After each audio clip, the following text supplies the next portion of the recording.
Drive યોજીને modified light રાખનારને દંડ. સુરતમાં રાત્રે આંખો અંજાવી દેતી વ્હાઇટ એલઈડી સામે આરટીઓની લાલ આંખ. 6,000 સુધીની દંડની વસૂલાત. સુરક્ષાના રસ્તાઓ પર રાત્રિના સમયે અન્ય વાહન ચાલકોની સુરક્ષા જોખમાવતી અનધિકૃત અને ભારે તીવ્રતા ધરાવતી હેડલાઇટ સામે સુરત આરટીઓ અને ટ્રાફિક પોલીસે કમર કસી છે. સુરતના વાય જંકશન ખાતે સ્પેશિયલ ડ્રાઈવ યોજીને મોડિફાઈડ લાઇટ ધરાવતા વાહન ચાલકો સામે આખરી દંડાત્મક કાર્યવાહી હાથ ધરવામાં આવી હતી.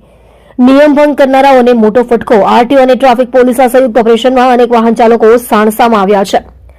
આ ડ્રાઈવ અંતર્ગત વાહન ચાલકો પાસેથી 1,000 થી લઈને 6,000 સુધીનો દંડ વસૂલવામાં આવ્યો હતો. જો કોઈ વાહન ચાલક સ્થળ પર દંડ ભરવામાં નિષ્ફળ રહે અથવા નિયમનું ઉલ્લંઘન ચાલુ રાખે તો કાયદામાં 6 મહિના સુધીની કેદની સજાની પણ જોગવાઈ છે. કેમ લેવાયા કડક પગલાં?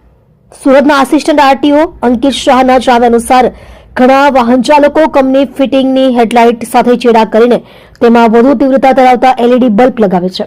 આવી સફેદ અને તેજ લાઇટો સામેથી આવતા વાહન ચાલકોની આંખો અંજાવી દે છે, જે ગંભીર અકસ્માતનું કારણ બની શકે છે. રોડ સેફ્ટીને ધ્યાનમાં રાખીને આ સ્પેશિયલ ડ્રાઈવ શરૂ કરવામાં આવી છે. દંડની વસૂલાત અને કઈ કલમ હેઠળ કાર્યવાહી? આરટીઓ દ્વારા દંડની રકમનું વિભાજન કરવામાં આવ્યું છે, જેમાં મોટર વાહન ધારાની કલમ 182 હેઠળ અનધિકૃત રીતે બલ્બમાં ફેરફાર કે ચેડા કરવા બદલ 5,000નો દંડ, રોડ સેફટી જોખમને લઈને જાહેર માર્ગ પર અન્ય માટે જોખમ ઊભું કરવા બદલ વધારાનો 1,000 દંડ, એમ કુલ 6,000 સુધીનો દંડ વસૂલવામાં આવ્યો હતો. 250 થી વધુ વાહનો દંડાયા. ઝુંબેશ ચાલુ રહેશે.